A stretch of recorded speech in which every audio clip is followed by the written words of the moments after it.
And today I'm going to be showing you a few tips and tricks on how to use a Laowa 24mm probe lens on the Canon R5 and the new Sony A7S3, which I think are both perfect cameras for a lens like this one. If you're into filmmaking, you probably have seen this lens already, which is a wide-angle macro lens at 24mm with an aperture from f14 all the way to f40. The lens was designed to be used in places where you probably wouldn't use a typical macro lens because number one, it's weird design, number two, it's wide-angle macro capabilities, and number three, because a front element is completely waterproof.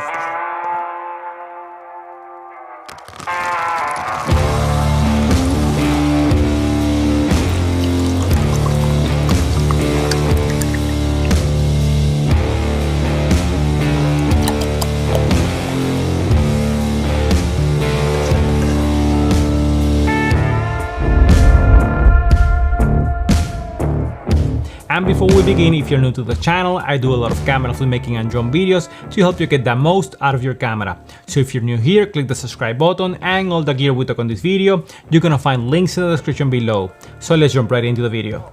So to start off, tip number one is gonna be to stabilize your camera sensor. Keep in mind that the Laowa 24mm probe lens is a completely minor lens with no electronic contacts, so there's no way that the camera can know which focal length you're gonna be using. Both Sony and Canon cameras have a feature that allows you to choose the correct focal length, and you can find that on their menu system, either on the Canon R5 as you can see here or the Sony A7S3. Just go on the menu settings and find the image stabilization icon, and here you're gonna dial in the correct focal length, which in this case is gonna be 24mm. This way you're telling the camera how the sensor should be stabilized depending on the focal length. Tip number two, so even though we just stabilize a camera sensor according to the focal length we're going to be using, when we're shooting with a lens like this one, which is extremely long, you also need to stabilize the far end of the lens. Otherwise, as the lens starts to move, you will pick up every single vibration, and that's going to lead to shaky footage and a longer editing time correcting those vibrations. I'm going to put the links down below to the lens holder that I'm using so you can check it out. And this way you're going to have a stabilized camera with a stabilized sensor and a stabilized lens as well. Tip number three is that if you want to get dynamic shots, is to use a camera and a lens on a slider. Currently, I'm using the Edelkrone ecosystem where you can control everything from a smartphone or a remote control. So far, this setup is giving me good results, as you can see here, and I highly recommend that you check them out because their customer service is amazing. Doing this type of macro movement on a regular slider is possible, however, you're gonna find yourself repeating the same movement multiple times because you're either gonna introduce vibration with your hands or the speed of the movement is not constant. That's why I recommend that you get your hands on a motorized slider if you can. There are cheaper options out there, and I'm gonna put the links down below.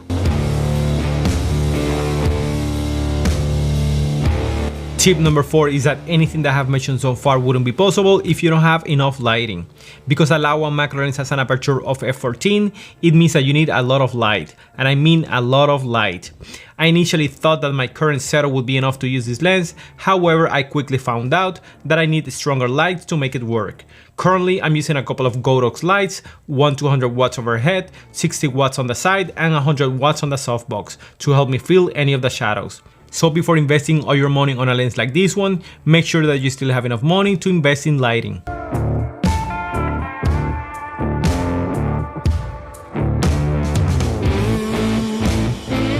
And finally, tip number five, and this is one of the reasons why the Canon R5 and the Sony A7S3 are the perfect camera for this lens, besides having the full frame sensor and having extremely good low light sensitivity, is because both can shoot at 4K 60 frames per second, which helps you even more to stabilize the footage and recompose your shot if you need it in post-production.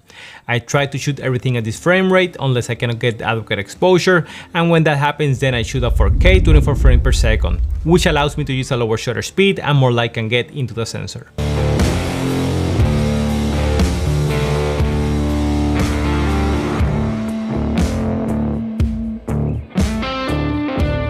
Well guys, that's it for today. I hope you enjoyed the video.